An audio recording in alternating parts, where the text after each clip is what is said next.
Hollow Pines wore its quiet like a quilt. Rows of old timber houses slouched contentedly under the weight of pine-scented air, sagging porches blinked with amber porch lights, dogs slept in squares of moonlight as if the night itself were tame. The town had the kind of stillness that made people speak softer without noticing. The church bell told the hours because clocks here were an afterthought. Children coasted down Greeley Hill on bicycles, coasting with palms loose on the handlebars, and the diner window steamed every evening with the breath of regulars and the perfume of coffee that tasted faintly of cedar. Even the water tower, with its chipped white paint spelling Hollow Pines in a slant, felt more like a patient guardian than a piece of rusting infrastructure. It was the sort of place that convinced you life could be measured by small certainties: the clink of the paperboy's basket at 6 a.m., the clatter of Mr. Garrison's screen door at noon, the whisper of wind shouldering through the firs at dusk. Outsiders always said it was idyllic. Locals said it was normal. And normal was enough until midnight made a habit of arriving a little too silently, and the quiet began to listen back. The town's edge was a black-green wall where the lodgepole pines thickened and the ground turned to a bed of needles, springy and aromatic. Everyone agreed the woods were safe if you were sensible. Stay on the trail, turn back at first fog, never chase the sound of water at night because the creek threw its voice. That last bit was an old joke told to new kids every summer. They would laugh, and then they would try it, and the creek would answer with convincingly human syllables. The laughter always came back thinner. At the heart of Hollow Pines, on Lilac Street, lived Eliza Merrow and her younger brother Noah, in a lean house the color of rain. Their mother's car left at 6:30 each morning for the morning shift at the clinic, and returned at 7 p.m. tired but uncomplaining. Their father's boots, still mud-scuffed from a job he never finished, stood by the back door the way memories sometimes do, present, resigned, saying nothing. The Merrows were ordinary people in an ordinary place, their days piled neatly like plates. It would have continued that way if not for the night the town forgot how to ignore a whisper. It began as a rumor. Mrs. Halpern told the cashier she'd been called by name from her garden, though she could see no one. Jonas Pike's hound woke howling at a corner of the kitchen that was empty except for a broom and a sun-faded calendar. A handful of children in the Sunday school class wept without knowing why, saying between hiccups that someone had asked them, very politely, to come closer. Politeness made it easy to dismiss. A polite voice is just the wind doing impressions, people said. Or the creek. Or imagination with dirt under its nails. The sheriff blamed prowlers and teens. Pastor Lyle called it suggestible contagion, a phrase that made him feel modern. Still, porch lights stayed on later. Still, the jokes landed lighter. Still, Hollow Pines woke with the sense that the town had breathed in and forgot how to breathe out. Animals were first to refuse the new quiet. Cats would sit erect at the thresholds of bedrooms, tails tucked, staring into a place 6 inches left of where a person might stand. Dogs took to sleeping under beds again like they were newly young and newly frightened. The birds that nested by the water tower abandoned their twigs in an afternoon, a mid-air flurry that ended with the tower letters briefly haloed by panicked wings. No one admitted to answering the voice. Everyone swore they ignored it. Yet two things changed that could not be denied. People started speaking more softly after dusk, and the town grew very careful about closing windows. By the third week, mothers put towels along the sills as if keeping out damp. By the fourth, the diner added a radio to the counter and kept it murmuring even after close. On the last calm night no one knew it was the last. Eliza carried a basket of folded shirts through the hallway and paused, just once, because the house seemed to be holding its breath. She told herself that was silly. Houses didn't he breathe? She told herself many sensible things. Then she heard her name spoken from the seam where the hallway met the dark. I told myself I was overtired. I told myself the word Eliza had been the house settling, or a draft squeezing through wood that needed oil, or my own mind calling itself, the way you remember your name just to make sure it still fits. But when I stopped on the threshold of my room, the word arrived again, closer this time, and unmistakable. Eliza. It didn't he push. It didn't he plead. It sounded like a person standing just behind me, curious if I'd noticed my own shadow. I stood for a long time with the laundry biting my forearms and a snow of detergent scent rising off cotton, and I let every practical thought march through my head. I set the basket down. I shut the door. I locked it even though the lock was decorative and old and would stop exactly no one. Then I switched on the fan just to hear something familiar. "Do you hear me?" the voice asked. Not unkind. Not kind either. Patient, the way water is patient. I didn't answer. I lay down and stared at the ceiling and counted backward from 100 and tried to breathe like people do in meditations on phone apps. I must have slept, because I woke to thin light at the curtains and the kind of headache that feels borrowed from someone else's skull. In the kitchen, Noah was slouched over a bowl of cereal, spoon standing upright in milk like a metal flag. He glanced up with that wary big sister look that says, "Are you okay? Because if you're not okay, then I am not okay either." "Bad dream," I said. He didn't ask which. In our house, we had a treaty with dreams. We let them evaporate on their own. Night 2, the whisper found my ear with less ceremony, as if we were past introductions. "Why won't you answer me?" it said, and the fan did not cover it, and the pillow did not muffle it, and every position my body tried was a pose I'd never held before, awkward and exposed. I started leaving the lamp on. The light made no difference to the sound, but light is useful when you need to tell yourself a story about what can't happen. By the 5th night I knew 3 rules without learning them from anyone. It only spoke after midnight, it was never further away than the window even when I was in a room with no windows, and if I listened too closely, I could hear a crowd of smaller breaths threaded under the main voice like a harmony of moth wings. I also knew, though I would not say it, that it wanted something ordinary, the way strangers want directions, the way a child wants you to look. The whisper pressed in sideways at school, at the diner, in the aisle with the soup cans while I picked up 2 for dinner. I caught myself turning too sharply at the soft hiss of someone saying my name and then had to pretend I was interested in peas. My reflection became a poor translator. In the mirror my head tilted before I decided to tilt it. My mouth shaped words I didn't remember. Once, brushing my teeth, I watched my cheeks pull into a smile and did not feel the muscles move. When the toothpaste foamed over my lip, the smile stayed. I spat and laughed a little too loudly just to make a human sound I could claim. People started to notice I was thinner around the eyes.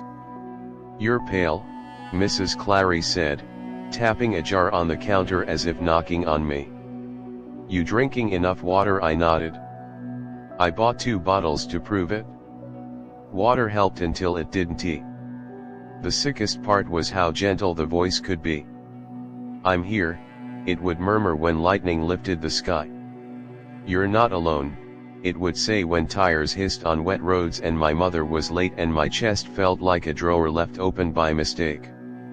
It learned my timing the way a song learns your breath. Some nights I pressed my palms over my ears until my hands went numb.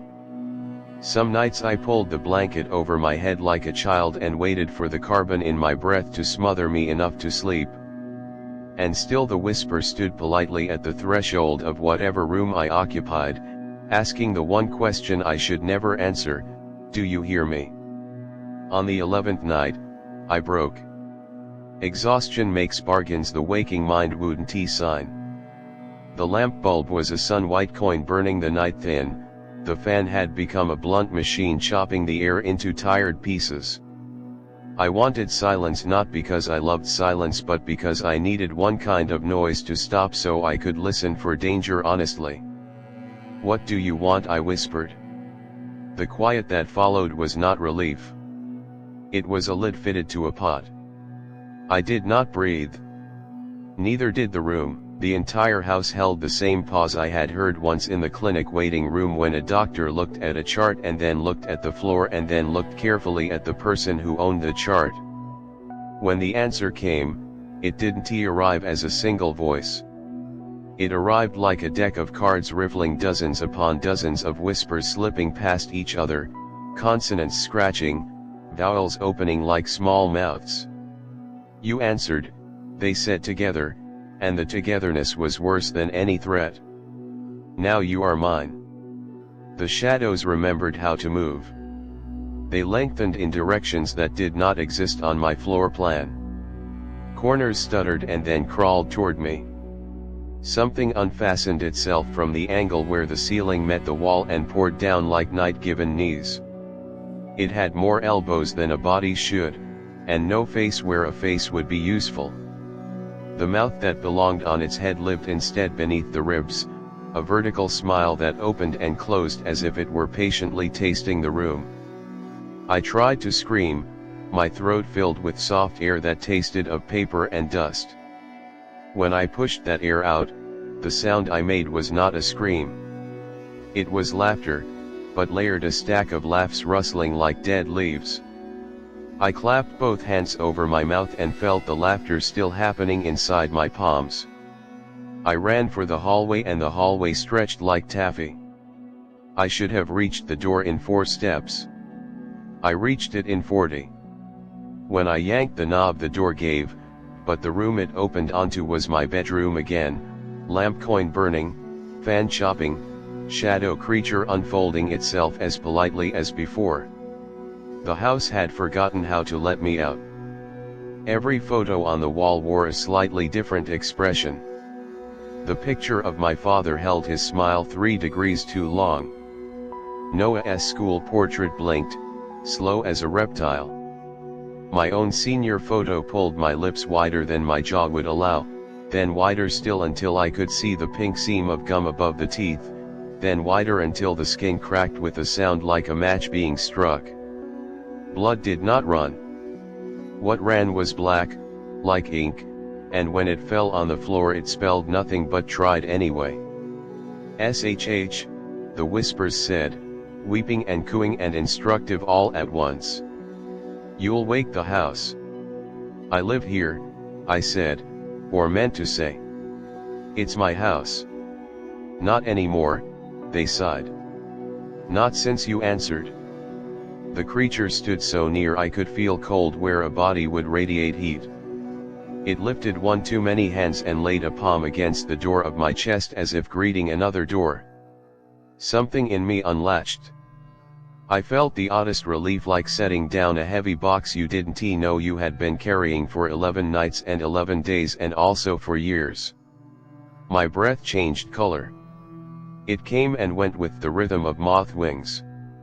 When I reached up to touch my face, my fingers met someone else's expression. Morning performed its trick, sunlight transformed the night into a rumor. I stood in the bathroom and regarded the person in the mirror who matched my height and my hair and my tendency to keep one eyebrow skeptical. She moved when I moved, but it felt less like cause and effect and more like 2 dancers taking a cue from the same conductor. I brushed my teeth. She brushed hers. We both rinsed and smiled. The smile sat comfortably on her. On me it was borrowed. At breakfast, Noah watched me the way a lake watches weather. "You okay?" he asked. "Better," I said, and the word rolled out smooth, cool, harmless. I had never in my life sounded so reassuring. He sank back into his chair, fooled and relieved, and some small honest part of me still inside, still elbowed to the back beat its fists on the glass. School was easy. Every conversation slid like a bead on oiled string. I could answer before people finished asking, because I heard the shape of their questions bloom a fraction of a second ahead of the words. "You seem good," Mrs. Clary said at the counter, and the thing in me hummed soft pleasure, like a tuning fork placed against bone. When people spoke, their voices echoed in my skull with an extra chamber of sound, as if I were a seashell widened by a careful knife. Through me, something listened back. I tried once to warn my sister. I leaned close while she braided her hair, the morning bright on the mirror, and I whispered, "Don't answer the whisper." But the sentence didn't leave my mouth as breath. It left as thought, and as thought it took a shape I didn't intend, lilting, inviting, sweet as a lullaby. She shivered. She laughed it off. That night I lay very still and heard her name tested softly against her window screen. Hollow pines grew calmer on the surface the way a pond does after the first ice forms. People looked rested. The diner stopped leaving the radio on after hours. The sheriff stopped mentioning prowlers. The church hymn board added the word praise to one of the verse titles and it stayed there all month. Under the ice, though, the water thickened with slow movement. The elderly stopped muttering about curses because muttering is a kind of resistance. Children stopped crying at night because crying is loud. Silence spread like a favorable rumor. I walked past houses with curtains drawn and knew which rooms held someone waiting to answer and which rooms had already answered and were now practicing their new smiles in the glass. I was never lonely. Loneliness requires that something be missing. I was, instead, crowded by company I could not introduce. When the wind ran its long fingers through the pines answered in many voices, "Yes. Yes. We hear you. Yes. Now it's you. You can pretend you're only reading a story, that the pages or the screen are a wall. But walls are only agreements between people about where edges should be, and the thing that speaks in hollow pines does not sign human agreements. Feel the quiet where you are. Notice how it sharpens whenever you try to name it. Let your eyes skim the margins of the room. You will find the place where the air seems denser by a finger's width, as if a person is standing almost within your shadow. You will think of rational words: vibration, suggestion, pareidolia. Keep them. They are small lights. Hold them if you wish. But listen, underneath the hum of the building you occupy, under the distant complaint of a pipe or the neighbor's television, under your own blood like surf in your ears, there is the very softest fold of sound. It will say your name. Not right away. It is patient. It learned patience from water and from grief. It learned your timing while you read. It knows how your gaze returns to the same corner again and again even when you pretend not to notice. It knows you will go to bed tonight a little later than usual, and that you will lie on your side first, then on your back, then on your side again, and that you will count to 10 more times than you admit in order to prove you are not listening. When it asks, "Do you hear me?" do not answer. Do not even think an answer, because thought is the loosest door on the house of you. If you must make a sound, sing something clumsy and off-key. Your mouth cannot open to 2 songs at once. If you must pray, pray slantwise, with your teeth together. If you must speak, say nothing more articulate than a cough. The first answer is the last freedom. Keep it. Guard it like a coal cupped in both hands in a wind. If you answer, the house you carry, your ribs, your rooms, the photographs you have hung in memory will be redrawn overnight by a polite guest who rearranges furniture while you sleep. You will wake rested.